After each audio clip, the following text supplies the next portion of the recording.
हरे कृष्णा कृष्ण कृष्ण हरे हरे, हरे राम राम राम हरे हरे। सभी भक्तों का स्वागत है आज के भागवत कथा में। तो हम लोग प्रभुपाद लीलामृत से चर्चा कर रहे थे कि कैसे प्रभुपाद अमेरिका में हैं और प्रभुपाद अकेले उधर संघर्ष कर रहे हैं। तो प्रभुपाद ने जो है वहाँ के टैगोर सोसाइटी ऑफ न्यूयॉर्क, वहाँ पे प्रभुपाद प्रवचन देने का भी उन्होंने जो है कार्यक्रम किया था और उसके बारे में पूरा जो है वर्णन दिया गया है कि कैसे स्वामी जी आए हैं भारत से और वो एक बड़े ऑथर भी हैं जिन्होंने भागवतम की रचना की है। तो पूरा इसमें विस्तार पूर्वक इसमें वर्णन किया गया था। अभी आगे देखते हैं कि वहाँ पे एक दाऊद करके लड़का था, ये जो टैगोर सोसाइटी ऑफ न्यूयॉर्क में, तो वो जो है वहां पर आया था। तो वो वहां बैठा था और वो यहाँ आसपास देख रहा था। तभी उनका नजर एक स्वामी पे पड़ा, अर्थात प्रभुपाद जी के ऊपर। तो प्रभुपाद को काफी समय से देख रहे थे कि कैसे प्रभुपाद जो है वो जप कर रहे हैं और जो है हाथ में माला लेके जो है ध्यान कर रहे थे। तो प्रभुपाद उनकी तरफ देखे और उनको बोले, आप भारत से हैं क्या? ये जो है दाऊद हरून करके नाम था उनका। तो वो बोले, नहीं मैं इंडिया से नहीं हूँ, मैं अमेरिका से हूँ। तो प्रभुपाद फिर जो है जप करने लगे। उसके बाद कुछ देर के बाद उन्होंने फिर से पूछा, आप हिंदू हो क्या? तो बोले, नहीं मैं मुस्लिम हूँ। तो प्रभुपाद बोले, अभी देखिए, जैसे हम लोग कभी सुनते हैं कि कोई मुस्लिम है तो हमारा मन हो जाता है कि यार ये तो दूसरे धर्म का है। पर प्रभुपाद ने क्या जवाब दिया जब उन्होंने सुना कि ये दाऊद जी जो मुसलमान लड़के हैं? तो बोले, बहुत अच्छा बहुत अच्छा। प्रभुपाद बोले, मैं बच्चों को सुना हूँ बहुत बार भारत में कुरान के बारे में, वो लोग जो है कुरान बोलते हुए, तो बच्चे लोग बहुत कुरान बोलते थे करके प्रभुपाद बता रहे हैं। तो देखिए प्रभुपाद का दृष्टिकोण कैसे था कि प्रभुपाद अगर कोई मुसलमान व्यक्ति को भी मिल रहे थे, उनसे भी सामने से जाके बात कर रहे थे और सामने से उनको भी जो है फेवरेबल अपनी तरफ आकर्षित कर रहे थे। तो फिर बोलते हैं कि एक जो है उधर जो स्टेज पे अनाउंसमेंट हुआ कि अभी स्वामी जी आएंगे और लेक्चर देंगे। तो प्रभुपाद इस दाऊद को बोले, देखो मैं यहाँ प्रवचन देने जा रहा हूँ, आप मेरा मदद कर सकते हो क्या? तो वो बोला, दाऊद बोला, हाँ बिल्कुल। तो बोले, ये सब मेरी किताबें हैं, आप जरा किताबों पे ध्यान रखिए। तो उसमें किताबें थी, प्रभुपाद का छाता था और थोड़ा बहुत सामान रहेगा। तो वो पूरा जो है सामान दे के प्रभुपाद जो है चले गए। अभी देखिए, ये मुसलमान लड़का था, लेकिन कैसे मुसलमान लड़के को प्रभुपाद ने अपनी सेवा में लगा दिया। फिर प्रभुपाद ने प्रवचन प्रारंभ किया, जितने उधर लोग थे उनके लिए, और कृष्ण भक्ति के बारे में बताने लगे। यहाँ पे कृष्ण भगवान की चेतना के बारे में बताया। कृष्ण के बारे में इतना उन्होंने उपयोग पहले स्टार्ट नहीं किया, गॉड कॉन्शियसनेस की भगवान के बारे में हमें सोचना चाहिए। तो बोले, फिर भगवान को आप किसी भी नाम से बुलाओ, लेकिन भगवान को बुलाना बहुत जरूरी है। और फिर उन्होंने बोला कि हमारे धर्म में जो है हम हरे कृष्णा जप करके करते हैं, और उन्होंने हरे कृष्णा कीर्तन भी किया। तो प्रवचन में उतरने से, प्रवचन खत्म करने से पहले प्रभुपाद ने जो अंतिम चीज बताया वो था कि मैं अपने साथ जो है श्रीमद् भागवतम लाया हूँ, और वो 3 वॉल्यूम में है और $16 का है। और वो कहने लगे कि जिनको भी चाहिए वो आके ले सकते हैं। तो जैसे ही प्रभुपाद ने प्रवचन खत्म किया तो प्रभुपाद के इर्द गिर्द कम से कम 15 से 20 लोग खड़े हो गए थे और लोग सब प्रश्न पूछने लगे। तो इतने सारे लोग थे तो उनके बीच में प्रभुपाद जो है दाऊद के पास आए और बोलने लगे, प्रभुपाद देखिए कैसे शब्द यूज कर रहे हैं, उसको बोल रहे हैं, sir would you do me one more favour. मतलब देखिए, मुसलमान लड़का है ये, और उनका उम्र में शायद 1/3 का होगा। प्रभुपाद अभी 65 साल 70 साल के हैं और वो मुश्किल से 25 साल का, 20-25 साल का होगा। उसको सर करके बोल रहे हैं प्रभुपाद, और बोल रहे हैं कि ये तो एक और मेरे लिए मदद करोगे क्या? तो बोले हाँ बताइए। तो बोलिए, प्रभुपाद बोले मेरे लिए किताबें बेच दीजिए ना। तो $16 के 3 किताबें देने हैं, और ये सब पैसे आप यहाँ रखिए, और जो है आपका मदद कर दीजिए। तो वो बिल्कुल तुरंत जो है मान गए। तो फिर जितने लोग भी भागवतम लेने आए उन सबको क्या लगा कि ये तो जो है इनका साथ का सेक्रेटरी है, दाऊद लड़का, या उनका ट्रैवलिंग कंपेनियन है, मतलब जहाँ जहाँ प्रभुपाद जाते हैं उसको लेके जाते हैं। तो वो लोग सब जो है प्रभुपाद के बारे में इनसे बहुत सारे प्रश्न पूछने लगे। पर जितने भी प्रश्न पूछे इसको कोई भी जवाब नहीं मालूम था, क्योंकि ये तो अभी अभी मिला था। तो उसने सीधा बोला मुझे कुछ नहीं मालूम है। तो प्रभुपाद जो है उनके साथ बातचीत में लगे हुए थे, और ये यहाँ किताब बेचने में। तो उसका ऐसा वर्णन था कि सब लोग जो है गुरु की तलाश में थे, और सब लोग उनसे उस तरह से पूछ रहे थे कि क्या वो उनके गुरु बन सकते हैं। पर कई लोग थे जो ऐसे ही प्रश्न कर रहे थे, कई लोग जो है उनको साथ वाद विवाद करना चाहते थे। पर प्रभुपाद सभी लोगों के साथ जो है बहुत मुस्कान के साथ और बहुत ध्यानपूर्वक बात कर रहे थे, और सबके सवालों का जवाब दे रहे थे। तो उन्होंने प्रभुपाद को बोला कि प्रभुपाद ने उन सबको बोला कि आप ये किताबें पढ़िए, तो उनसे आपको सब कुछ मालूम चल जाएगा। और प्रभुपाद ने बोला आपको कोई प्रेशर नहीं है, मतलब कोई जोर नहीं है कि आपको किसी को गुरु स्वीकार करना है। बोलता है आप समय के साथ जब आप आराम से आध्यात्म का पालन करेंगे तो अपने आप आपको मालूम चल जाएगा गुरु कौन है। तो बोलते हैं कि फिर थोड़े कम लोग हो गए, और फिर बाकी लोग जो दूर खड़े थे और जो बात करने में हिचकिचा रहे थे, प्रभुपाद स्वयं उनके पास गए और उनके से बात करने लगे। और सब होने के बाद प्रभुपाद अंत में ये दाऊद के पास आए, और दाऊद से के साथ उन्होंने फिर पैसे वैसे का काउंटिंग कर लिया, और फिर जो है दाऊद ने मदद किया प्रभुपाद को नीचे तक छोड़ने के लिए, और अंत में उसने भी ये भागवतम का एक सेट लिया। तो देखिए प्रभुपाद का व्यवहार ऐसा था जिससे एक मुसलमान व्यक्ति भी उनसे प्रभावित हो गया, और मुसलमान व्यक्ति भी जो है आध्यात्म की ओर जुड़ गया। तो हमें जो है ध्यान रखना है कि हम किस तरह से बाहर की दुनिया वालों के साथ व्यवहार कर रहे हैं, उनके साथ कैसे आदान प्रदान करना है, क्योंकि हमारे आदान प्रदान करने से वो भक्ति से जो है जुड़ेंगे भविष्य में, और उनको इस्कॉन के प्रति जो है फेवरेबल उनको जो है अनुभव रहेगा। अभी सुमति मोरारजी के लेटर था, तो उसमें वो प्रभुपाद बता रहे हैं कि ना ही मैं यहाँ अमेरिका आया हूँ, अभी मैं 15वें अध्याय पे हूँ। 15वें अध्याय का प्रारंभ हो रहा है, जहाँ प्रभुपाद बोल रहे हैं मैं यहाँ साइट सीइंग करने के लिए नहीं आया हूँ अमेरिका। तो कई लोगों को विदेश जाना होता है साइट सीइंग करने के लिए। तो प्रभुपाद बोल रहे हैं ना मैं साइट सीइंग करने आया हूँ इस बुढ़ापे में 70 साल की उम्र में, और ना ही मेरी कोई इच्छा थी यहाँ आने की, लेकिन मेरे गुरु महाराज की इच्छा है, और मेरी इच्छा है गुरु महाराज का आज्ञा का पालन करना। तो देखिए प्रभुपाद स्पष्ट बता रहे हैं कि हमारे जीवन में एक ही हमारी इच्छा होनी चाहिए, क्या? वो है हमारे गुरु की आज्ञा का पालन करना। तो प्रभुपाद हमें स्पष्ट बताए हैं कि जो मैंने आप लोगों को दिया है वही चीज आप दूसरों को दीजिए। तो ये एक सेवा है जो हर एक जीव के लिए आजीवन काल के लिए। और अभी मैं स्टैटिस्टिक्स देख रहा था, 786 करोड़ लोग हैं पूरी दुनिया में। हाँ, तो इतना सारा बड़ा पॉपुलेशन है, 786 130 करोड़ जैसे बोलते हैं भारत में है, बाकी पूरे वर्ल्ड में 786 करोड़ लोग हैं। तो मैं खुद, मेरा एक अनुभव है कि जब आप प्रचार कार्य में लगे हो तो कभी आप ये नहीं बोल सकते कि मेरे पास सेवा नहीं है। आप दिन रात पूरी जिंदगी भी सेवा कर लोगे तो 786 करोड़ में से कितने लोग को छू पाओगे आप?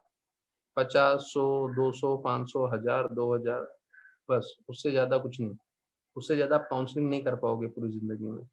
हाँ, एक कोई गुरु जैसे पर्सन हो प्रभुपाद के जैसे, तो हजारों लाखों की संख्या में वो इन्फ्लुएंस कर सकते हैं लोगों को। पर हमारे स्तर पे कुछ हजार लोग तक मैक्सिमम जाएंगे अगर आप 24 घंटे भी कार्य करते रहेंगे। तो प्रचार कार्य में जुड़ने का जो प्रभुपाद ने बताया कि जो मैंने दिया है आप लोगों को, आप दूसरे लोगों को दे। तो अगर उस सेवा में आप जुड़ जाएंगे तो आप कभी ये नहीं बोल पाएंगे मेरे पास सेवा नहीं। तो अभी लॉकडाउन चल रहा है, लॉकडाउन में भी पूरा सेवा ही सेवा है। क्यों? क्योंकि बहुत सारे भक्त हैं और सबको मिलना, सबसे बात करना। तो यहाँ प्रभुपाद बता रहे हैं कि मेरी इच्छा एक ही है कि मैं लोगों का कल्याण कर सकूं, उनको सबको कृष्ण से जोड़ के उनका जीवन जो है आनंदित बना सकूं। और बोलने लगे प्रभुपाद, लिखने लगे सुमति महाराज जी को आखिरी लाइन में कि हर एक कृष्ण का जो भक्त है उनका कर्तव्य बनता है कि अपनी क्षमता अनुसार मदद करे।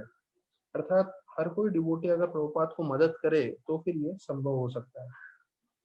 अच्छा, अभी दिसंबर का महीना आ गया है और यहाँ बताते हैं कि प्रभुपाद ने अपना वीजा एक्सटेंशन कर दिया, क्योंकि प्रभुपाद वहीं अमेरिका में रह के प्रचार और करना चाहते थे।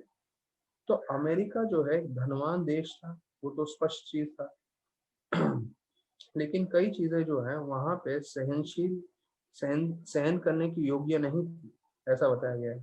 तो ये उसमें से है जो है रात भर पुलिस की गाड़ियों का सायरन बजता रहता था। और विशेष रूप से जब शनिवार का रात रहेगा या फ्राइडे नाइट रहेगा तो उस दिन तो बताया जाता है पूरी रात पुलिस का सायरन बजता रहता है। क्योंकि संडे छुट्टी रहती है तो सैटरडे के दिन लोग काम करने के बाद सब लोग शराब पीते हैं और शराब पीने के अवस्था में फिर वो लोग सब दंगा करेंगे, मारपीट करेंगे और पता नहीं क्या क्या कार्य करेंगे। तो यही चीज लंदन में भी है। लंदन में भी जब डिवोटी रहते हैं तो वो बताते हैं कि भाई सैटरडे नाइट तो उधर सोना ही नामुमकिन है, क्योंकि पूरी रात भर ये पुलिस का सायरन बजता रहता है। तो देखिए इसका कारण क्या है आप समझिए। भले ही अमेरिका, लंदन और इसको हम देखते हैं तो देखते हैं उन्होंने बहुत ज्यादा तरक्की की है भौतिक रूप से, बहुत सारी गाड़ियां हैं, बहुत ऊंचे ऊंचे इमारत हैं, पर बिना आध्यात्म के जो है पशु तुल्य जीवन जी रहे हैं लोग। तो पशु तुल्य जीवन का मतलब क्या है कि वो है मानव शारीरिक रूप से, लेकिन उनका मानसिक विचार पशु के समान है। तो जो पशु के समान किसी का विचारधारा होगा तो पशु के जैसे ही कार्य करेगा।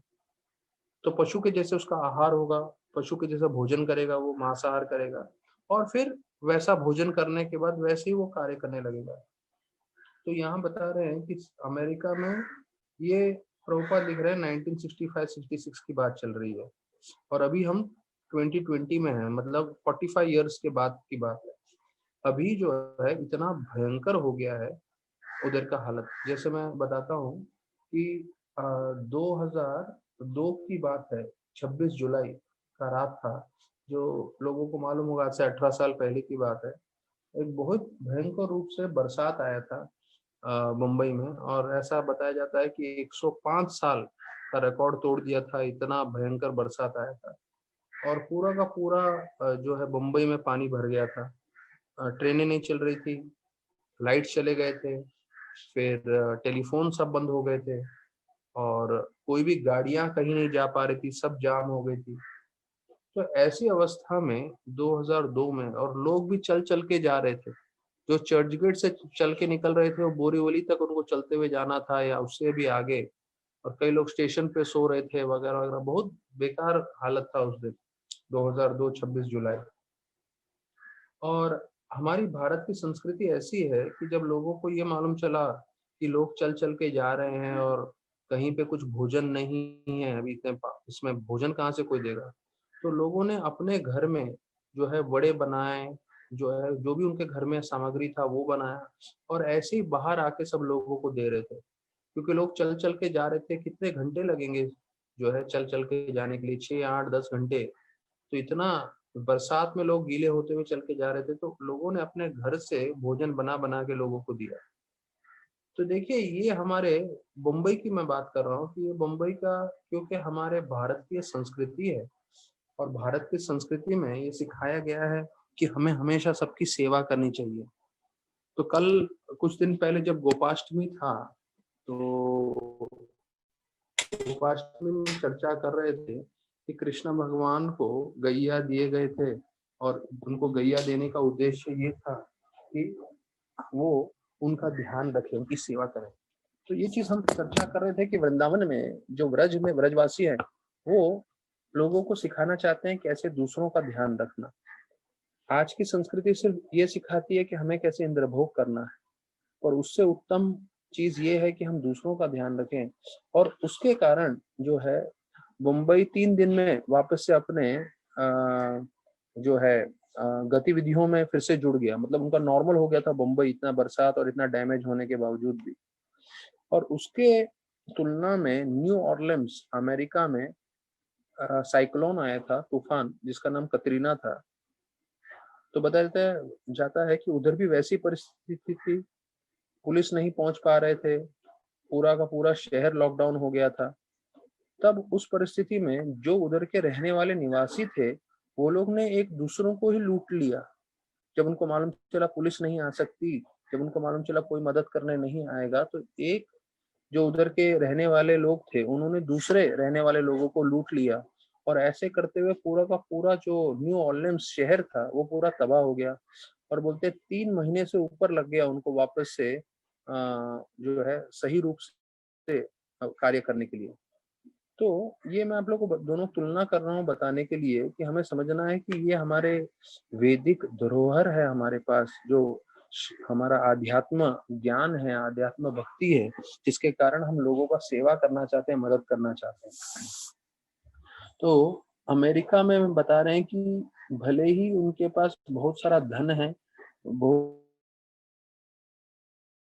धन है, लेकिन पूरा रात जो है पुलिस की गाड़ियों का सायरन बजता रहता है।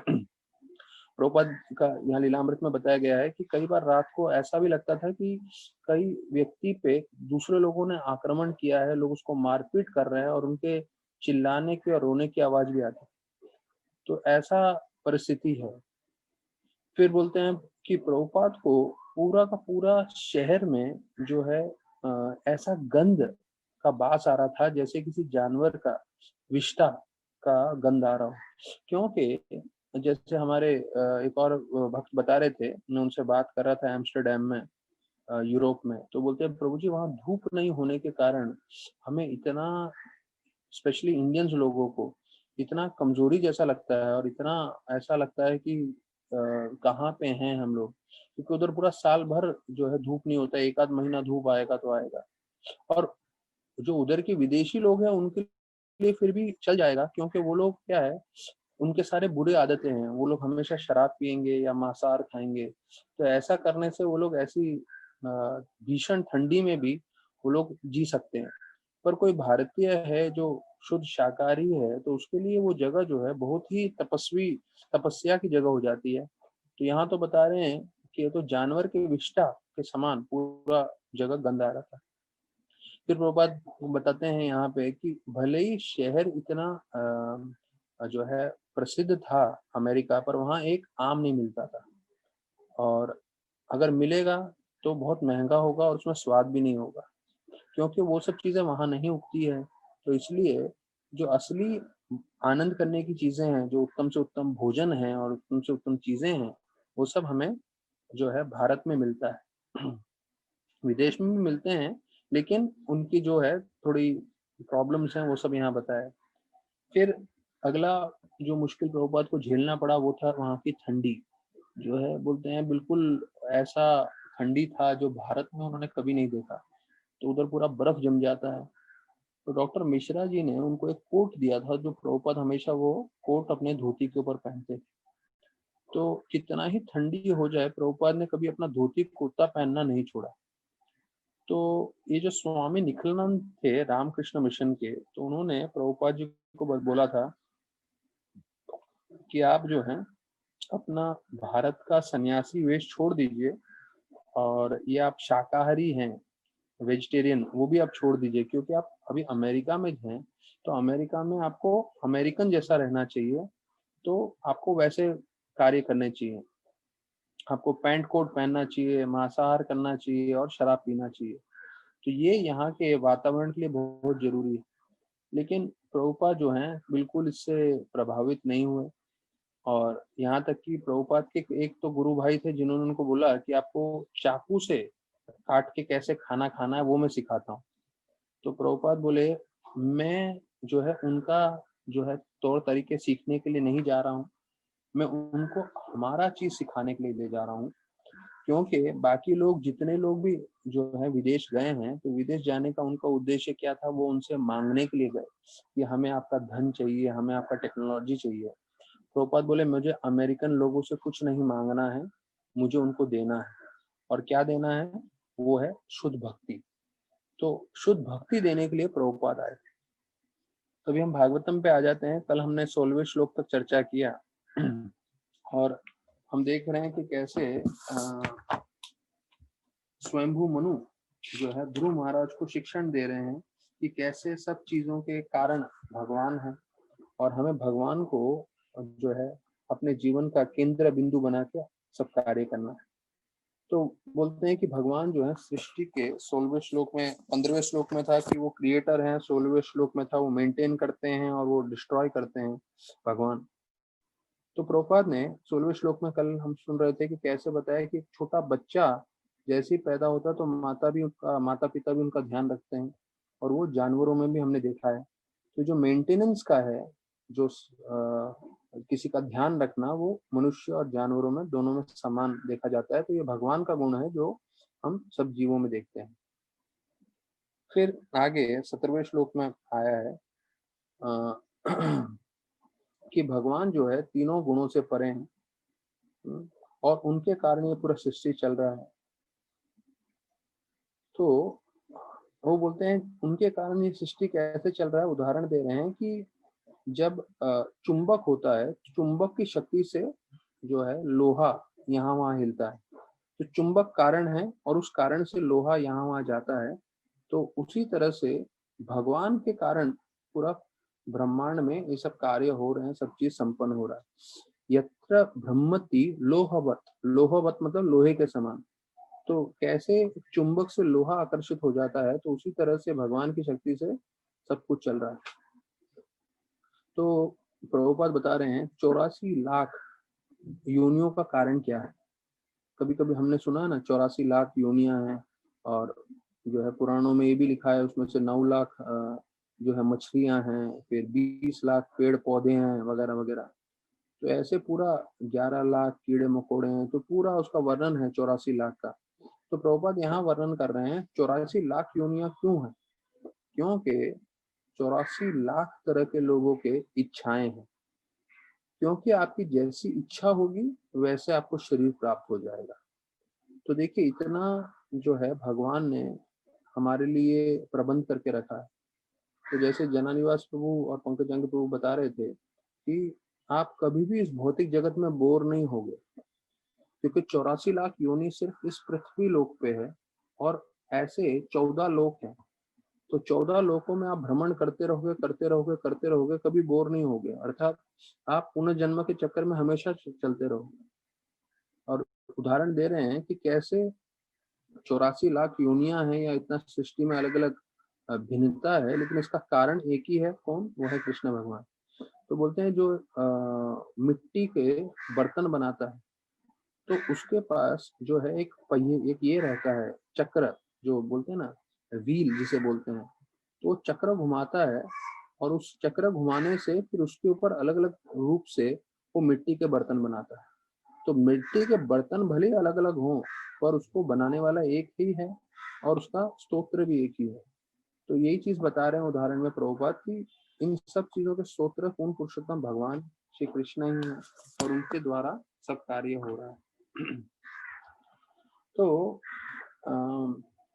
प्रभुपाद एक बार अमेरिका में थे और प्रभुपाद एक कार्यक्रम में जा रहे थे। उस कार्यक्रम में जो है जो टीवी शो के पर्सन थे उसका नाम था डैन टीवी शो। तो जो डैन व्यक्ति था वो बहुत जो है, जो उनके टीवी शो में जो गेस्ट आते थे उसकी बहुत खिल्ली उड़ाता था, उनका बहुत मजाक करता था, कभी कभी वो इंसल्ट भी करता था उनका। तो ये फेमस था कि भैया ये जो डैन व्यक्ति है वो बहुत मजाक उड़ाएगा, बहुत अपराध करेगा या वगैरह वगैरह।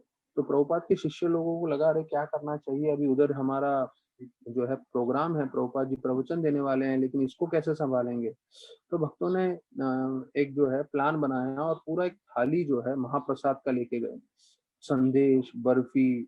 और आपको मालूम है इस्कॉन में जो है शुद्ध गाय के दूध का बना हुआ जो मिल्क स्वीट्स रहते हैं वो तो एक उसका अलग ही स्वाद रहता है। तो पूरा लेके गए और जैसे ही प्रोग्राम में गए तो पहले उन्होंने अपना वो जो है कवरिंग हटाया और पूरा ट्रे भर के डैन जी को महाप्रसाद दे दिया। तो बोले अरे आप मेरे लिए प्रसाद लाए हैं, बहुत बढ़िया, धन्यवाद करके। तो उन्होंने बोला आज का प्रोग्राम पूरा आपका, मैं जा रहा हूँ और मैं प्रसाद खाने के लिए। तो उन्होंने माइक लगा के दिया, प्रभुपाद को बैठा दिया और वो पीछे चला गया और पीछे बैठ के पूरा का पूरा ट्रे खाने लगा प्रसाद का।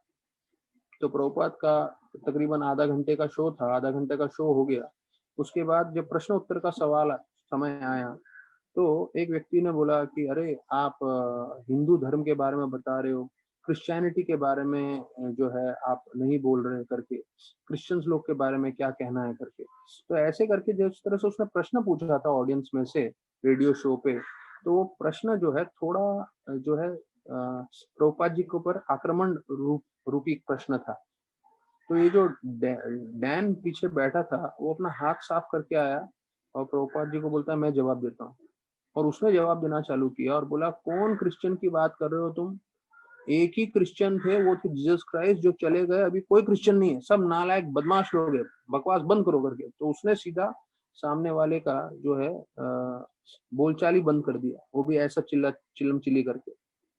तो अभी जो है भक्त लोग थोड़े विचलित हो गए, बोले यार ये व्यक्ति तो हमेशा जो प्रोग्राम के लिए यहाँ आते हैं उनको परेशान करते हैं, ये तो प्रभुपाद की तरफ बहुत अच्छे थे, उन्होंने कुछ उनके लिए बोला नहीं और उल्टा सामने वाले ने कुछ बोला तो उसको भी चुप करा दिया। तो प्रोग्राम के खत्म होने के बाद उन्होंने बोला कि भाई आपका व्यवहार तो बहुत अलग था आज। तो बोले हाँ, क्योंकि मैं इस्कॉन का बहुत ऋणी हूँ। तो भक्तों ने पूछा कैसे? तो बोले मैं जब कॉलेज में था तो मेरे पास भोजन करने के लिए पैसे नहीं थे, तो मैं इस्कॉन का फूड फॉर लाइफ का खिचड़ी खाया करता था दिन में 2 बार। तो बोले कि ये तो मेरी माता ने सिखाया है। अभी ये किसके बारे में बोल रहे हैं? डैन अपनी माँ ने जो सिखाया वो इस्कॉन के डिवोटीज को बोल रहे हैं। Never bite the hands which feed you, अर्थात जो हाथ आपको भोजन कराता है उसको कभी काटना नहीं चाहिए करके बोला, ये मेरी माँ ने सिखाया है। और ऐसे करके बोले बोले मैं बहुत कृतज्ञ हूँ इस्कॉन का कि उन्होंने मुझे भोजन कराया और आज भी आप लोग इतना महाप्रसाद लेके आए हैं, मेरा कर्तव्य है इस्कॉन की सेवा करना। तो देखिए कैसे प्रसाद देने से, कैसे जो है फूड फॉर लाइफ करने से कितने सारे लोगों का जीवन परिवर्तित हुआ। एक बैंक में गए लोन लेने के लिए और जैसे इस्कॉन डिवोटीज को देखा तो बैंक मैनेजर ने उनको अंदर बुलाया और बोले आप कि आपका कैसे आना हुआ? तो उन्होंने बोला हमें किसी कार्य के लिए लोन चाहिए मंदिर के काम के लिए। तो उन्होंने खुद ने बैठ के पूरा फॉर्म भरा, ये किया, सैंक्शन किया और तुरंत काम करा के जो है कुछ ही मिनटों में पूरा करा दिया। तो जो इस्कॉन के भक्त थे वो थोड़े भ्रमित हो गए, बोले हमें लग रहा था इस लोन लेने के लिए हमें कई हफ्ते आने पड़ेंगे, बहुत चक्कर लगाना पड़ेगा, बहुत काम करना पड़ेगा, आपने ही सब कुछ कर दिया और कुछ मिनटों में हमारा लोन भी सैंक्शन कर दिया।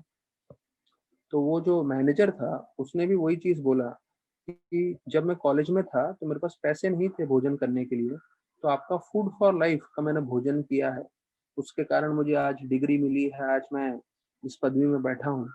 तो बोले कि आज जब मैंने आप लोगों को देखा तो मेरे मन में ये इच्छा हुआ कि अभी समय आया है इस्कॉन वालों की वापस से सेवा करने का। जो इस्कॉन वालों ने मुझे मदद किया है, मेरा समय आया है कि मैं भी उनको वापस मदद करूं। तो देखिए अगर जो भी कोई इस्कॉन के भक्तों से जुड़ता है तो कहीं ना कहीं फिर भविष्य में जाके मदद करता ही है। तो अभी आगे 18वें श्लोक में बता रहे हैं कि उनके पास अचिंत्य शक्ति है भगवान के पास, और जिसके कारण उन्होंने 3 गुणों को बनाया है, सत्व रजो तमोगुण। और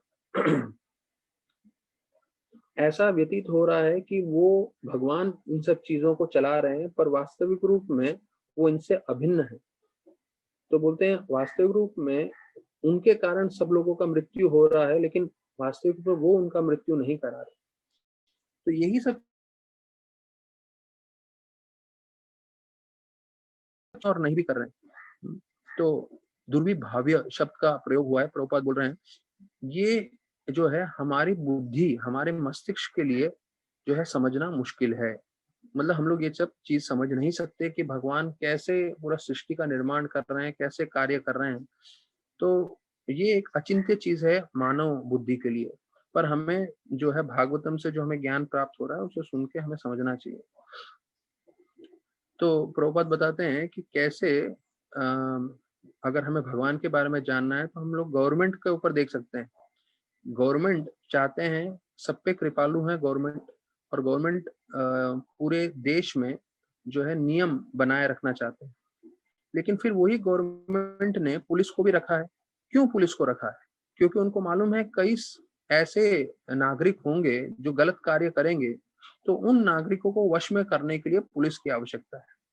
तो उसी प्रकार से भगवान भी बड़े कृपालु हैं, उनमें सब दिव्य गुण हैं, लेकिन कई ऐसे भगवान के साथ जुड़े हुए जीव हैं जो भगवान को भूल के भोग करना चाहेंगे, तो उनके लिए ये भौतिक जगत बनाया हुआ है। तो प्रभुपाद यहाँ बोल रहे हैं अचिंत्य शब्द का प्रयोग हुआ है। अचिंत्य मतलब हम लोग इसके बारे में समझ नहीं सकते भगवान ने कैसे सब करते हैं कार्य। तो विष्णु पुराण के बारे में प्रभुपाद बता रहे हैं, विष्णु पुराण में बताया गया है कैसे एक जगह अगर अग्नि जल रही हो तो अग्नि का असर जो है रोशनी के रूप में ये दूर तक फैलता है, विशेष रूप से रोशनी के रूप में आप बोल सकते हैं। तो बोलते हैं उसी प्रकार से जो है भगवान एक जगह पे है लेकिन अपनी शक्तियों के द्वारा सब कार्य कर रहे हैं। दूसरा प्रभुपाद उदाहरण दे रहे हैं कि हो सकता है कि जो इलेक्ट्रिक का पावर हाउस है वो हो सकता है कि दूसरे मतलब जो है पूरे शहर के बाहर हो, लेकिन उसकी शक्ति से पूरे शहर में जो है बिजली हमें प्राप्त होती है। तो प्रभुपाद बता रहे हैं कि गर्भोदक्षाय विष्णु के कारण ब्रह्मा विष्णु और शिव की उत्पत्ति होती है, लेकिन वो जो है हर कार्य से जो है अलग रहते हैं गर्भोदक्षाय विष्णु। ऐसे करके प्रभुपाद 18वें श्लोक का अंत कर रहे हैं।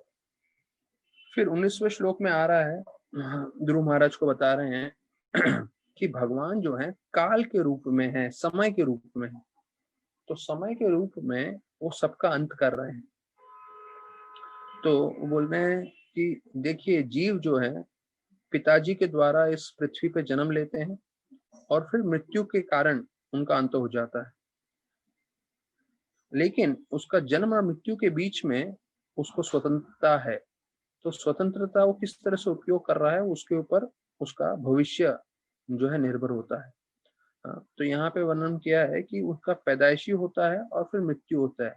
जन्म ज्ञानेन जन्यन, और फिर है मर्यान मृत्यु अंतकम, कि जन्म होता है और फिर मृत्यु होता है, और उसके बीच का जो समय है वो जो है हमारे पे है, हम क्या करते हैं। जैसे बोलते हैं हम लोग ABCD अल्फाबेट अंग्रेजी में पढ़े हैं, तो बर्थ और डेथ मतलब B और D के बीच में आता है C।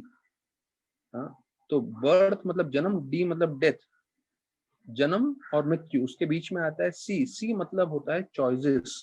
चॉइसेस मतलब हम स्वतंत्र हैं, हमें क्या हमारी जो है जीवन में हम क्या चीजें चुनते हैं उस पर बहुत निर्भर होता है कि हमारा भविष्य क्या होगा।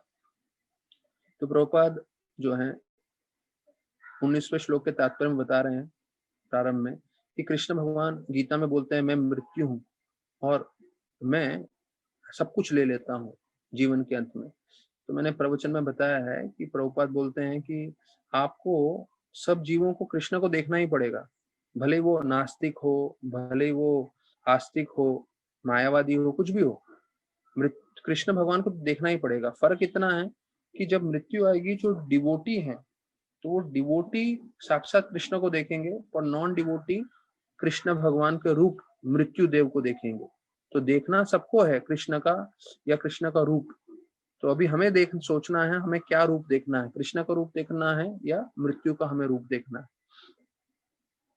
तो यहाँ पे समय का बोल रहे हैं कि समय का शुरुआत नहीं है, लेकिन उस समय पे जो है सारे जितने भी जीव हैं उनकी उत्पत्ति होती है। तो प्रभुपाद उदाहरण दे रहे हैं भगवान के बारे में। आप बोल रहे हैं कि कैसे एक पारसमणि होता है। पारसमणि के बारे में हमने सुना है कि किसी चीज को भी छुएगा तो वो सोना बना देता है। तो बोलते हैं भगवान उस पारसमणि के समान है कि वो पूरे सृष्टि को बनाएंगे पर उनमें कोई विकार नहीं आएगा, उनमें कोई बदलाव नहीं आएगा। तो ऐसे वर्णन किया गया है। तो फिर प्रभुपाद जो है आखिरी 19वें अध्याय 19वें श्लोक के इसमें तात्पर्य में एक बहुत अच्छा चीज बताते हैं।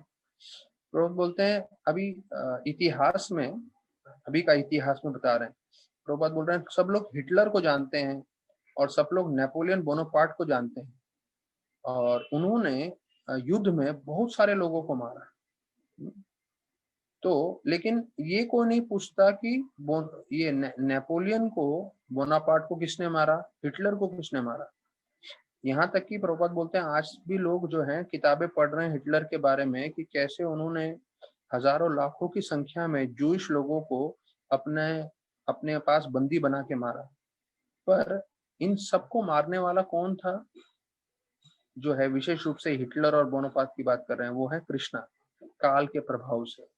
तो इसलिए बोलते हैं जो भक्त होते हैं वो इतिहास में रुचि नहीं रखते, वो इतिहास के स्तोत्र कौन है, वो है कृष्ण भगवान। तो उनमें उनकी रुचि होती है, उनका वो भक्ति करना चाहते हैं। तो फिर बोलते हैं 20वें श्लोक में वर्णन आ रहा है कि कैसे जब हवा बहती है तो कैसे धूल के कण जो है वो बहते हैं। तो उसी प्रकार से कर्मों के कारण लोग अपना जीवन में जी रहे हैं और जीवन में मर रहे हैं, एंजॉय कर रहे हैं और सफर कर रहे हैं। ये सब काल का प्रभाव है। अभी उदाहरण कैसे दिया गया है कि जब हवा बहती है तो धूल के कण जो है वो बहते हैं। अभी कभी शायद हम लोग में से किसी ने भी ये सोचा भी नहीं होगा जो धूल के कण कितने जो हवा में जा रहे हैं उसके बारे में कोई सोचे या स्मरण करे या ध्यान दे उस पर। अभी मतलब ये भागवतम में सुखदेव गोस्वामी बोल रहे हैं। तो इसकी महत्वपूर्णता ये है कि भले ही हमें इस चीज का ध्यान न दें, पर वास्तविक रूप में ये रोज हुए जा रहा है। जैसे मैं आप लोगों को एक स्टैटिस्टिक्स बताऊं कि जो है मृत्यु, हम लोग जब प्रवचन करते रहते हैं तो शायद हमें मालूम भी नहीं चल रहा है कि हर सेकंड में 2 व्यक्ति मर रहे हैं पूरी दुनिया में कहीं ना कहीं। 1 मिनट में 106 तकरीबन, 1 घंटे में 630 तकरीबन, एक दिन में 1,53,000, एक महीने में 46,79,000 और एक साल में 5,60,00,000 लोग मर रहे हैं। तो देखिए जैसे मैंने आपको भी बताया कैसे धूली उड़ रही है। हाँ, तो धूल उड़ रहा है तो कोई उसके ऊपर ध्यान नहीं देता, पर आप सोचिए कि रोज जो है तकरीबन 1,53,000 लोग मर रहे हैं, पर उसके बारे में कभी हम सोचते भी नहीं है। हम लोग अपना एक दिन बिता देते हैं, हो जाता है, पर 1.5 लाख के करीब लोग रोज मरते जा रहे हैं पूरी दुनिया में। तो ये जो है अपने कर्मों के कारण लोग अपना जीवन व्यतीत करते जा रहे हैं, और हो सकता है उन 1.5 लाख लोगों की गिनती में शायद कभी हम लोग भी आ जाएंगे, हमारा भी गिनती होगा। पर जीवन का उद्देश्य क्या है समझना है कि भाई ये ऐसे लाखों की संख्या में लोग रोज मरते जाएंगे, पैदा भी होते जाएंगे, पर जब तक भक्ति पे हमारा ध्यान न हो और वो हम अगर अपना जीवन का लक्ष्य नहीं बनाए तो जीवन विफल है। तो बोलते हैं भगवान सभी कारणों के कारण है, पर वो हमारे सुख और दुख के कारण नहीं है। ये बहुत महत्वपूर्ण चीज है समझना। कई बार हम लोगों को क्या लगता है कि अरे भगवान के कारण हमारे जीवन में हम सुख और दुख भोग रहे हैं। सुख तो नहीं, जब दुख का समय आता है तो विशेष रूप से लोग बोलते हैं हाँ कि ये सब भगवान के कारण है, उन्होंने किया। नहीं, यहाँ पे वर्णन किया है कि जो बुद्धिमान व्यक्ति है वो समझता है कि ये भौतिक जगत के कारण और हम अपने कर्मों के कारण जो है सुख और दुख भोग रहे हैं। तो बोलते हैं जैसे जीव अपने आप को भगवान से अभिन्न मानेगा, अलग मानेगा, तो फिर ये सुख दुख के चक्कर में फंस जाएगा। ये सब मैं तात्पर्य में से बता रहा हूँ। तो बोलते हैं कि जैसे वो कर्मों के जंजाल में पड़ जाता है और तो फिर वो काल के प्रभाव में भी आ जाता है, और फिर उसका वो अपना जो है भविष्य उज्जवल या अंधकार में बना देता है। तो देखिए हमारे सबके हाथ में है कि हम कैसे कार्य करते हैं। अगर हम अच्छे कार्य करेंगे तो उसका अच्छा फल मिलेगा, बुरे कार्य करेंगे बुरा फल मिलेगा। तो हम अपना भविष्य खुद बना रहे हैं। तो प्रभुपाद बोल रहे हैं अनीश शब्द का मतलब है कि सब चीज हमारे कर्मों पे आधारित है प्रभुपाद। तो वो जो है ऐसा बोलते हुए 20वां श्लोक का अंत कर रहे हैं। अब 21वें श्लोक में तो बोलते हैं पूर्ण पुरुषोत्तम विष्णु सबसे शक्तिशाली हैं, वो हमारे कार्यों के हिसाब से हमें फल प्रदान करते हैं। जीव जो हैं उनका जीवन बहुत छोटा सा है, लेकिन इस परिस्थिति में जो है वो वास्तविक रूप में दिव्य है क्योंकि वो भगवान का अंश है। लेकिन जीव जो है कभी भी अपना जीवन छोटा या बड़ा नहीं कर सकता, ये संभव नहीं है, ऐसे करके स्वयंभू मोनु बता रहे हैं। तो अभी प्रभुपाद बता रहे हैं ब्रह्मा और मच्छर, ये दोनों का उदाहरण दे रहे हैं। तो ये तात्पर्य अच्छा है 21वां श्लोक का। ब्रह्मा और मच्छर दोनों भगवान ने बनाए हैं और दोनों अपने कर्मों के हिसाब से उनको अपना जीवन मिला है। किसी को, एक मच्छर को छोटा सा जीवन और ब्रह्मा को बड़ा सा जीवन। अभी ये कर्मों का जाल है, लेकिन ब्रह्म संहिता के बारे में बता रहे हैं। ब्रह्म संहिता में ब्रह्मा जी ने बोला कर्मानि निर्धाति च किंतु च भक्ति भाजाम। तो ये श्लोक प्रभुपाद बोल रहे हैं कर्मानि निर्धाति, कि भक्तों पे कर्मों का असर नहीं होता, या भगवान स्वयं अपने भक्तों का कर्म पूरा खत्म कर देते हैं। तो कर्मों से ब्रह्मा से लेके एक मच्छर, फर्स्ट कैंटो में प्रभुपाद बोलते हैं ब्रह्मा से लेके चींटी, अभी फोर्थ कैंटो में प्रभुपाद ब्रह्मा से लेके एक मच्छर तक आ गए हैं और बोल रहे हैं ये सब कर्मों से बंधे हुए हैं। लेकिन जो भक्त होता है वो भक्ति करता है तो भगवान उसके सारे कर्म बदल देते हैं, उसको भगवद्धाम ले जाने के लिए तैयार करते हैं। तो प्रभुपाद बोल रहे हैं कि यही चीज गीता में भी बताया है, यज्ञनाथ कर्मानो नेत्र, कि हमें भगवान को संतुष्ट करने के लिए सब कार्य करने हैं, नहीं तो हम कर्मों के जाल में फंस जाएंगे। तो बोलते हैं हम अपने कर्मों के हिसाब से मच्छर भी बन सकते हैं, ब्रह्मा भी बन सकते हैं, लेकिन जो बुद्धिमान व्यक्ति है वो समझ जाएगा ना मच्छर बनना में कोई बुद्धिमती है ना ब्रह्मा बनने में कोई बुद्धिमती है। बुद्धिमान व्यक्ति वो है जो ना मच्छर की तरफ आकर्षित हो, ना ब्रह्मा, ना बीच में किसी चीज के, वो सिर्फ भक्ति की तरफ आकर्षित हो और भक्ति करते वो अपना जीवन सार्थक करके भगवत धाम जा सके। तो प्रभुपाद बोल रहे हैं कि ये आखिरी लाइन बोल रहे हैं भक्ति विनोद ठाकुर का 21वें श्लोक में, कि जैसे पानी के लहरें, समुद्र में लहरें आती हैं, तो जितने लहरें आ रही हैं उस हिसाब से, उस तरीके से भगवान का कार्य चल रहा है। लेकिन हमें ये समझना है, जैसे लहरें आप देखिए कभी रुकता नहीं है। अभी लॉकडाउन है तो लहरें रुकी नहीं है, रात को भी लहरें रुकती नहीं है। तो बोलते हैं जैसे लहरें हमेशा चलती रहती हैं, तो उसी प्रकार से भगवान का कार्य भी चलता रहता है। लेकिन जब तक हम भक्ति से नहीं जुड़ेंगे, तो भक्ति से जुड़ने का फायदा ये होगा कि ये जो लहरें रूपी प्रकृति का कार्य चल रहा है वो हमारे जीवन में रुक जाएगी और हम लोग जो हैं हमेश के लिए आनंदित हो सकते हैं। We can be eternally happy. Prabhupada लिख रहे हैं then everything will stop and you will be eternally happy. तो हर एक चीज रुक जाएगा हमारे जीवन में और हम अनित्य काल के लिए संतुष्ट हो जाएंगे, हम अनित्य काल के लिए सुखी हो जाएंगे। तो देखिए प्रभुपाद जी जो लास्ट लाइन में भक्ति विनोद ठाकुर का तात्पर्य से बता रहे हैं कि अगर हमें जीवन काल के लिए सुखी होना है तो उसका तरीका है भक्ति करना, भक्तिमय जीवन में जुड़ जाना। तो कल हम 22वें श्लोक से आगे चर्चा करेंगे। कल हमने राधानाथ महाराज के बारे में सुना कि कैसे वो काठमांडू में थे और कैसे उन पर जंगली कुत्तों का आक्रमण हो गया और कैसे राम सेवक जी के दिए हुए लाठी से उन्होंने मार मार के जो है दूर किया, पर फिर उनके पास कोई आश्रय नहीं था और वो एक घर में घुस गए दरवाजा खोल के, और जो घर का मालिक था वो एकदम क्रोध वेश में तलवार लेकर आ गया। और क्योंकि महाराज हिंदी नहीं बोल पा रहे थे तो महाराज सिर्फ अपने घुटनों के बल पे गिरे, हाथ जोड़ के उनसे प्रार्थना करने लगे।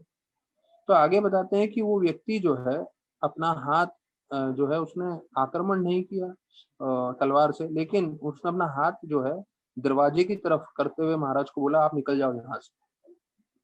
लेकिन फिर कुछ समय उसने समझा, सुना कैसे कुत्ते बाहर भौंक रहे हैं और वो समझ गया कि भैया अगर इनको मैं बाहर भेजूंगा तो इसका मतलब इनका मृत्यु हो जाएगा। तो फिर भी उनके मन में विचार आ रहे थे कि अरे भैया इतना देर रात को ये व्यक्ति आया है तो इसलिए वो जो है ध्यान पूर्वक अभी महाराज को देखने लगे कि भैया इसका क्या कारण है, ये क्यों आया हुआ है यहाँ पे। ऐसे मानव महाराज बोल रहे हैं कि वो मेरे आंखों में देख के ऐसा समझने की कोशिश कर रहा था कि मेरा क्या कारण है अंदर आने का। तो फिर महाराज ने अपने जो है रूप से, अपने भाव से ये बताया कि भैया मुझे आश्रय चाहिए, नहीं तो मेरा तो अंत हो जाएगा बाहर। तो महाराज बोलते हैं कि मेरे प्रार्थना शायद उसको समझ में आ गया, उसने अपना तलवार नीचे कर दिया और फिर मेरे को जो है एक आसन दिया बैठने के लिए। और उस समय से उसमें पूरा परिवर्तन आ गया और उसने समझने लगा कि अरे किसी तरीके से, किसी कारणवश से ये जो साधु है वो हमारे घर में आए हैं हमें आशीर्वाद देने के लिए। तो ये उसका मन का विचारधारा हो गया। और फिर उस वक्त जो है उनके परिवार वाले भी सब आ गए और उन्होंने मेरे को जो है दूध, गरम गरम दूध बना के दिया और फल दिए और खाने पीने की चीजें दी। तो मैंने भी सब स्वीकार किया और मैं रात को जो है उनका मेहमान बन के उनके घर पे ही रह गया।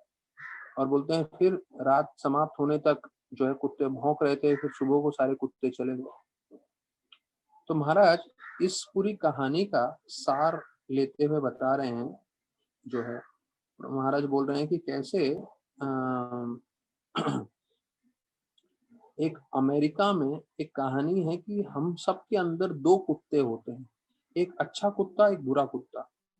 तो ये जो बुरा कुत्ता है वो द्वेष करता है, क्रोध करता है, काम भावना है, लोभ है, ये सब जो बुरा कुत्ता है उसका लक्षण है। और जो दूसरा अच्छा कुत्ता है वो है नम्रता, कृपा, अपने मन और इंद्रियों पर संयम और दूसरों का कल्याण करना, क्षमा करना। तो दो कुत्ते होते हैं, एक अच्छा और एक बुरा। और जो जो बताया जाता है कि हम जिस तरह से कार्य करते हैं, जैसे मैंने बोला बी और डी के बीच में होता है सी, बर्थ और डेथ के बीच में होता है हमारे चॉइसेस, हम क्या चीजें चुनते हैं। तो महाराज बोलते हैं कि आप अपने जीवन में क्या चीज चुन रहे हो और किस चीज को आप समय दे रहे हो। जिस चीज को आप समय दोगे इन दो कुत्तों में से एक को, तो वो फिर ज्यादा मजबूत हो जाएगा, तो ज्यादा शक्तिशाली बनेगा। तो देखिए हम लोग सब अपना जीवन में समय बिताने वाले ही हैं, चाहे कोई डिवोटी हो या नॉन डिवोटी हो, या डिवोटी भी है तो हमारे 24 घंटे हमें बिताने ही हैं। तो इन 24 घंटों में हम इन दो कुत्तों में से किस कुत्ते को भोजन करा रहे हैं, किस कुत्ते को हम आश्रय दे रहे हैं। बोलते हैं जिस कुत्ते को आप आश्रय दोगे वो ज्यादा मजबूत हो जाएगा आपके जीवन में। तो महाराज बोल रहे हैं कि जब आज रात को, पिछले रात को जब ये कुत्तों ने आक्रमण किया और मुझे मार के खाना चाहते थे, तब मुझे समझ में आया कि मेरे जीवन में मुझे कितना संघर्ष करना पड़ेगा ऐसे कुत्ते रूपी जो मेरे अनर्थ हैं उनके साथ लड़ते हैं। और फिर महाराज को याद आ रहा है कि राम सेवक ने जो उनको लाठी दी और लाठी देते समय उन्होंने बोला था कि ये भक्तों का संग है, ये आपको सबसे मुश्किल परिस्थिति से भी बचाएगा। तो हमें हमेशा भक्तों के संग में रहना है। और तो हमारे जीवन में भी यहाँ लिखा है devotees mercy can save one from greatest dangers, कि अगर हमें भक्तों की कृपा रहेगी तो हम मुश्किल परिस्थिति से भी हम बच जाएंगे। तो बोलते हैं कि महाराज याद कर रहे हैं कि अगर राम सेवक जी ने लाठी नहीं दी होती तो शायद मैं मर गया होता इन कुत्तों के आक्रमण में, तो उनकी लाठी से ही मेरी जान बची। फिर महाराज जो है वहां से जो है जनकपुर की ओर जा रहे थे। वहां पे जनकपुर में लोगों ने बताया कि कैसे वो सीता माता का जन्म स्थली है, और वहां पे स्वयं राम जी भी आए थे और उन्होंने शिव जी का बड़ा धनुष जो है वो तोड़ा था और सीता माता को स्वीकार किया था। तो महाराज जो है वहां पे पहुंचे और वहां पे एक साधु महाराज वेद जी वो उनको मिले। तो उन्होंने उनको बोला कि आप मेरे आश्रम में रहिए, और वहां पे उनका महाराज का रहने का और भोजन का प्रबंध किया। तो वो वहीं के जनकपुर के साधु थे और उनको काफी जो है शास्त्रों का ज्ञान था। और उन्होंने बताया कि ये जो जनकपुर है वो वास्तविक रूप में मिथिला था पहले समय में, और यहाँ पे पूरी रामलीला का वर्णन हुआ है करके।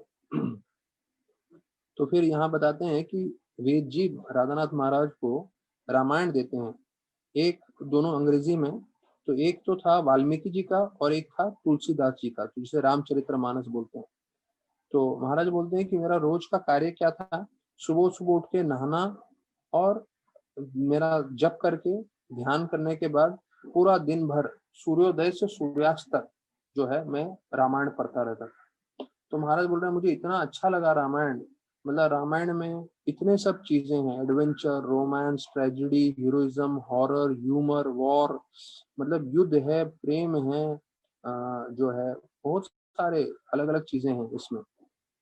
और इसके अंदर मुझे सबसे मुख्य चीज लगा कि सब भक्तों को जो है रामायण के द्वारा जो हमारा प्रेम है भगवान की ओर, हमारी जो भक्ति है उसको जागृत करना चाहिए, और वो जागृत करना ही हमारा जीवन का उद्देश्य है।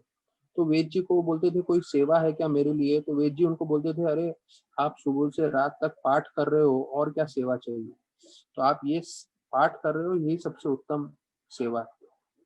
तो महाराज बोल रहे हैं कि कैसे महाराज जनकपुर में देख रहे थे कि वहां पे कई उधर गाड़ियां नहीं थी, तो बोलते हैं पूरा दिन भर वो देखते थे तो हाथी वहां घूमते थे। 1970 की बात चल रही है, तो हाथी घूमते थे और हाथी के ऊपर जो है एक छोटा सा लड़का था और उसके ऊपर वो सामान वामान भी यहाँ से वहां लेके जाते थे। और पूरा जनकपुर में लड़कियां थी जो इधर उधर जा रही थी, लोग अपने इधर उधर घूम रहे थे, और इन लड़कियों का माताओं के सर पे मटकियां रख थी, और मटकियां उनके सर पे रहते हुए वो लोग दिन भर सीताराम जी का जो है नाम जप करते थे, कीर्तन करते थे। तो महाराज बोलते हैं कि इनका ये जो जीवन है मेरे को बहुत आकर्षित लगा, और महाराज बोलते हैं कि मैं प्रार्थना कर रहा था कि ये जनकपुर जिस तरह से अभी है वैसे ही रहे, भविष्य में कभी बदले नहीं। तो देखिए एक चीज महत्वपूर्ण है हम सबके लिए जानना, हम लोग कोई भी हो, हम किसी भी परिस्थिति में हैं, अगर हमारे कर्मों के कारण हमें इस परिस्थिति में है जहाँ पे आज आप बोले 24 नवंबर 2020 में हम लोग हैं, पर उस परिस्थिति में हमें प्रामाणिकता से भक्ति करते रहना चाहिए। तो अगर हम भक्ति करेंगे प्रामाणिकता से जिस भी परिस्थिति में है तो हमारा जीवन सार्थक होगा।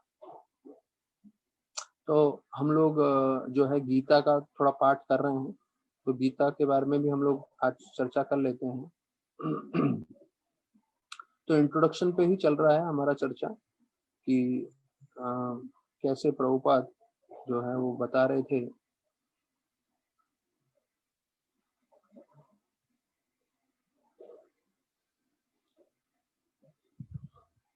भगवद गीता का बताने का उद्देश्य ये है कि हम ये शरीर जो हम अपने आप को सोच रहे हैं उससे बाहर निकलें और समझें कि हम शरीर नहीं आत्मा है। जैसे प्रभुपाद ने अपने प्रवचन में बताया था कि हम लोग शरीर में रहने वाले जीव हैं, जैसे हम लोग मकान में रहने वाले लोग हैं, तो वैसे हम शरीर नहीं है, शरीर में रहने वाले जीव हैं। और कल हमने मुक्ति की परिभाषा पूरी समझी, और मुक्ति मतलब जो है हमारी चेतना शुद्ध होनी चाहिए।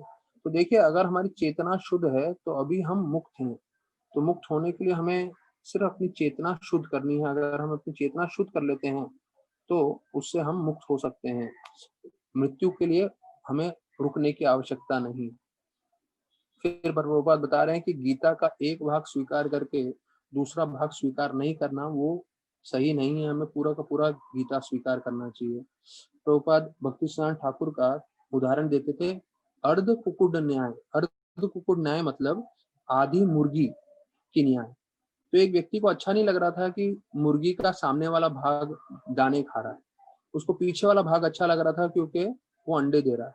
तो वो सोच रहा था सिर्फ मुझे पीछे का भाग मिल जाए मुर्गी का कितना अच्छा रहेगा। तो इसको बोलते हैं अर्धकुट न्याय। तो कभी आपको आधी मुर्गी नहीं मिलेगी, पूरी मुर्गी ही मिलेगी। तो उसी प्रकार से गीता जो है हमें पूरा स्वीकार करना चाहिए। तो हर मानव में 4 दोष हैं कि वो गलती करता है, भ्रमित होता है, धोखा देता है, उसकी इंद्रियां पूरी तरह से सक्षम नहीं है।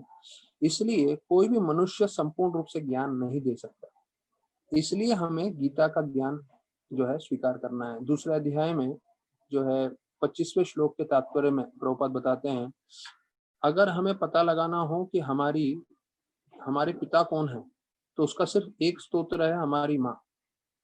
अगर हमारी माँ जिसके ऊपर उंगली करके बोलेगी ये तुम्हारे पिता हैं, तो हमें स्वीकार करना पड़ेगा।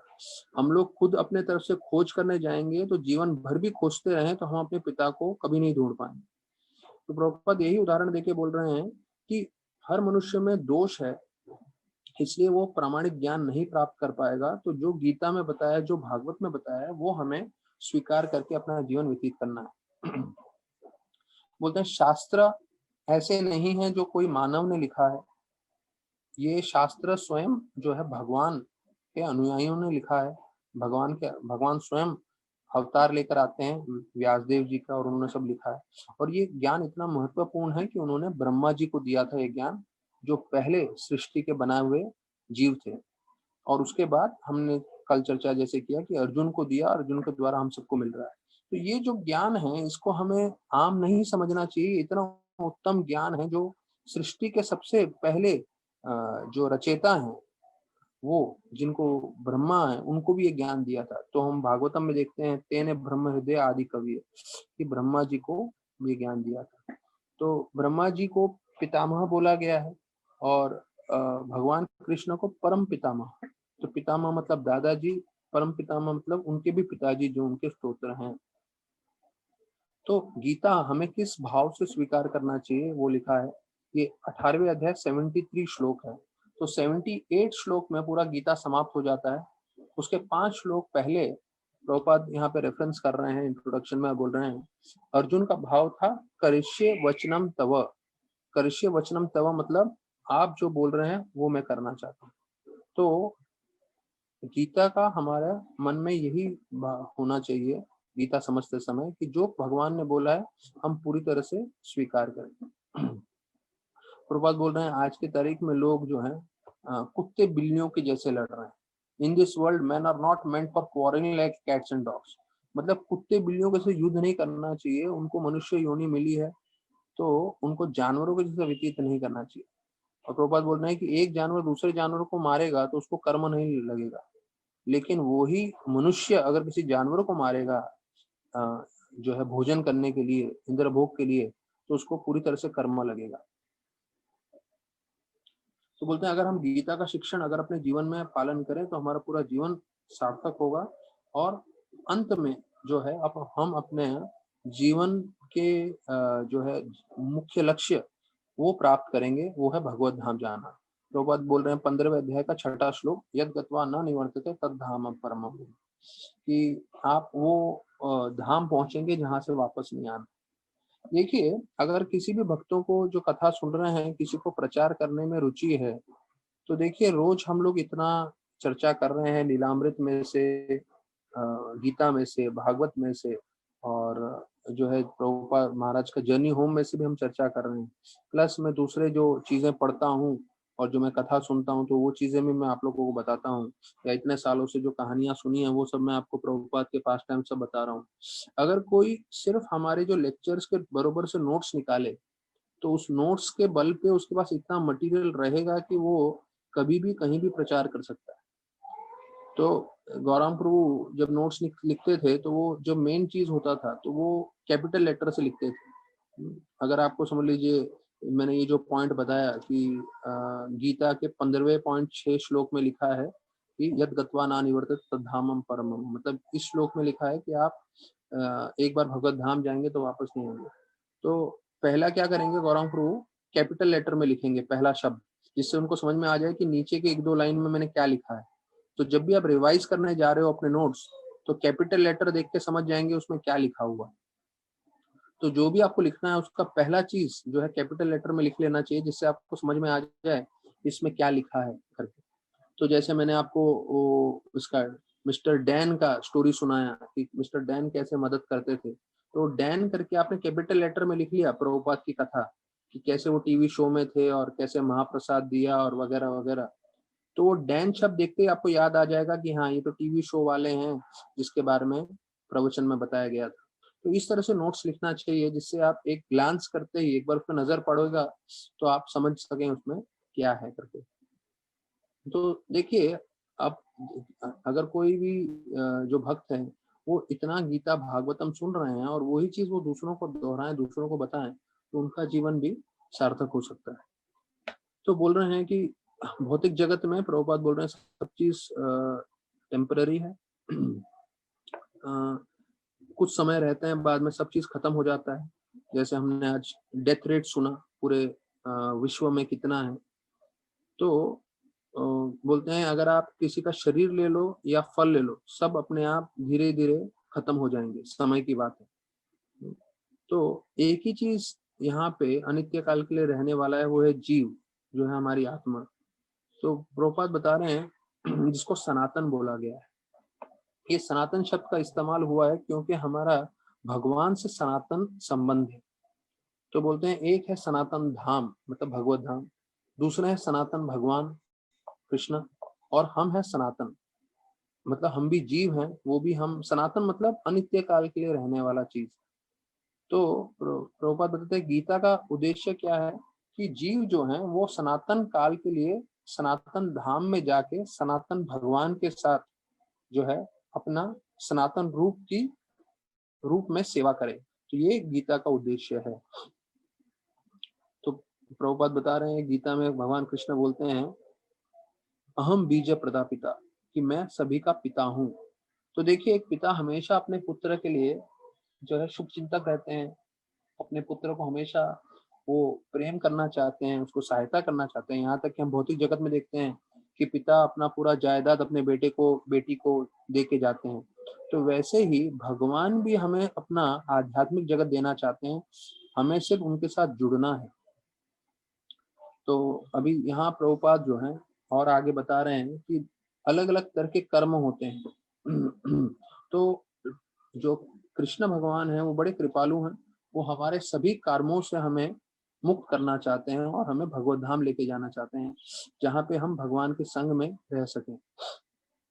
उसके लिए भगवान स्वयं आते हैं, अवतारों को भेजते हैं, अपने दास को भेजते हैं, अपने पुत्र को भेजते हैं, अपने संगी लोगों को भेजते हैं और आचार्यों को भेजते हैं। देखिए कितना, जैसे हमने देखा कि भगवान हमारे पिता हैं, तो जो पिता होते हैं वो कितना अपने बच्चे के लिए प्रेम करते हैं और भगवान कितने तरीके से हमें जो है वापस भगवत धाम ले जाना चाहते हैं। तो बोलते हैं खुद आते हैं, अवतार को भेजते हैं, अपने दास को भेजते हैं, अपने पुत्रों को भेजते हैं, अपने संगी पार्षद को भेजते हैं और आचार्य को भेजते हैं। तो 6 चीजों का वर्णन किया गया है, प्रभुपाद बता रहे हैं। आधे डजन रूप में बताया गया है कि कैसे भगवान हम सबको जो है लेके जाना चाहते हैं भगवत धाम। तो प्रभुपाद बताते हैं सनातन धर्म मतलब कोई रिलीजन नहीं है, ये कोई धर्म नहीं है। क्योंकि प्रभुपाद आगे बताएंगे धर्म बदल सकता है पर सनातन जो हमारा स्वरूप है वो नहीं बदलता है। तो रामानुजाचार्य बताते हैं सनातन धर्म का मतलब है जिसका कोई शुरुआत नहीं है, कोई अंत नहीं है। तो हमारा स्वरूप क्या है? जीवेर स्वरूप है कृष्ण नित्यदास। तो रामानुजाचार्य बता रहे हैं इसका कोई शुरुआत नहीं है, कोई अंत नहीं है। अर्थात अनादि काल से हम भगवान के दास थे, हैं और रहेंगे। तो ये सिर्फ इस हम लोग इस भौतिक जगत में हैं, तो इस भौतिक जगत के इधर समय का जो है उपयोग हो रहा है, पर आध्यात्मिक जगत में उसका समय है ही नहीं। तो इसलिए हम अनित्य काल से दास हैं और दास ही रहने वाले हैं, और उस दासत्व में हमें असली में आनंद प्राप्त होगा। तो ऐसा बताते हुए प्रभुपाद आगे चर्चा कर रहे हैं। तो बाकी का जो है कथा हम कल करेंगे, आज यहीं विराम देंगे। बहुत बहुत धन्यवाद सभी भक्तों का। हरे कृष्ण।